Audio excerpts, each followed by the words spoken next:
Senator Kashim Shettima this Wednesday departed Abuja for Abidjan, Cote d'Ivoire, to attend the opening of the International Exhibition of and Energy Resources CIREX 2024 conference. In a statement by the Senior Special Advisor to the Vice President on Media and Communication, Mr. Stanley Nwakocha, the visit is at the invitation of Cote d'Ivoire's Vice President, Mr. Temoko Mailet Kore.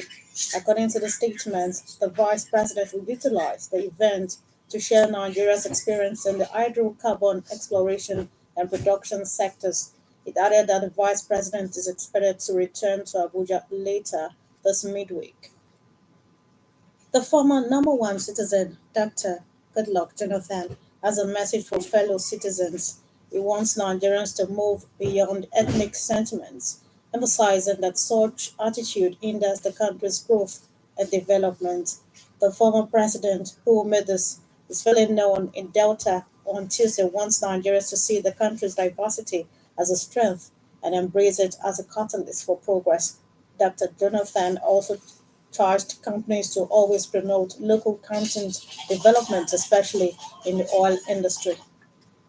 The Petroleum Products Retail Outlets Owners Association of Nigeria, Petron, has said that premium motor spirit, also known as petrol, from the recently reopened Port Harcourt refinery is 75 naira per litre expensive compared to that of Dangote. This clarification was made by Petron Public Relations Officer Dr. Joseph Obela. Ms. Obela commended the federal government for revamping the refinery but expressed concern about the pricing disparity. Meanwhile, stakeholders in the petroleum sector believe the commencement of production at the Port Harcourt refinery on Tuesday will lead to healthy competition that is capable of forcing down the pump price of the commodity. The chairman, Oil and Gas Traders Association in the home state, Alhaji Surajuddin Bada, in an interview with OJBC in Abeokuta, said the development is the best news for both the government and the public after years of inactivity. Alhaji Bada observed that such development would have positive effect on the supply of petroleum products, particularly to South-South, South-East, Benue, Plateau, and the North-East axis of the country. According to him, Apapa Atlas Coal Jet in Lagos would also benefit from completion to serve Lagos access, which accounts for 60% of national consumption. Former Kogi State Governor Alhaji Yahaya Bello and two others have pleaded not guilty to the 16-count charges preferred against them by the Economic and Financial Crimes Commission over involvement in an alleged 110 billion naira fraud. The embattled former governor was arraigned this week before Justice Marianne Anene of the Federal Capital Territory High Court in Abuja. He was declared wanted by the Anti-Graft Agency in April 2024. The Apex Court this midweek upheld an appeal by the All Progressives Grand Alliance (APGA), recognizing Mr. Sylvester Ezekiel as its national chairman. In the judgment, Justice James Omotosho also awarded a 20 million naira fine against Mr. Edozie Njoku for filing a frivolous suit at the FCT High Court, Buhari. Justice Omotosho held that there was no valid count judgment or order, including a judgment from the Supreme Court that recognized Mr. Njoku as APGA national chairman. He added that INEC was wrong to have recognized the Njoku-led leadership of the party. The chairman of the Nigerian Automobile Technician Association Kano State Council, Malam Yahya Ibrahim, this Wednesday expressed concern at the negative impact of fuel subsidy removal on the livelihoods of association members. In a statement by the Zonal Information Officer, Mr. Rabiu Kura, Mr. Ibrahim, 40% of mechanics in Kano are out of business due to the fuel subsidy removal.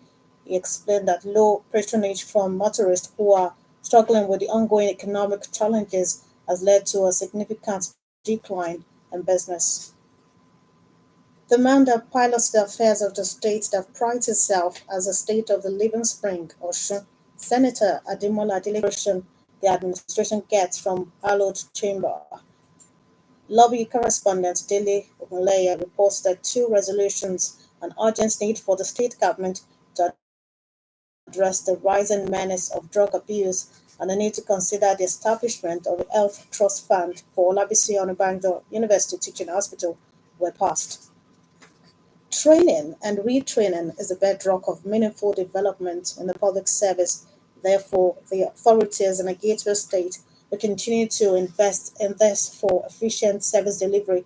The head of service, Mr. Kendi Onosoya, said this at the ninth Trades Commanders Conference held at the Obas Complex, Okimoso, Abeokuta. The Commanded Trades for annual conference, which is said has become a platform for enhancing the performance of officers. Mr. Nosoya described the theme for this year, capacity building for effective data collection and protection beyond compliance, as vital as it aligns with the government's goal to ensure safer roads across the state.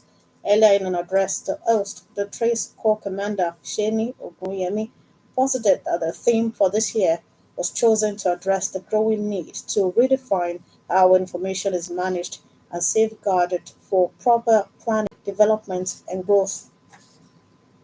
The 2024 Fish Fair, organized by the Ogun State Chamber of Commerce, Industry, Mines and Agriculture, Ogunsima, begins this Wednesday through Friday. A statement by the President of Ogunsima, Lion Niyi Oshiyemi, indicates that the fair will hold at the MQ Abiola Trade Fair Complex, Okimoto, Abeokuta. According to the statement, the theme for this year is Achieving Sustainable Fish Production, Catalyzing National Food Security Through the Blue Economy. Lion Oshiemi described the fish fair as a call to action, saying all stakeholders are to explore sustainable practices in fish production. On sports, players and officials of the nine-time African champions Nigeria will start arriving in the city of Angers, France this Wednesday ahead of Saturday's international friendly game between the Super Falcons and the Blue. It is the second time both teams will engage in a friendly encounter, the first being an unforgettable experience as the Falcons lost 8-0 in 2018. Saturday's match will commence at 9:30 p.m. France time, same time in Nigeria. Forwards Winsola Babajide, Gift Monday, and the former Onumono are expected to hit camp this Wednesday. The basic packaged by Waheed Ogunjobi. For exclusive programs and the latest news updates, visit our website at www.radio.ng. Follow us on Facebook at Ogun Radio Abeokuta and on X at OGBC 95 FM. You can also listen to OGBC on the Radio Garden.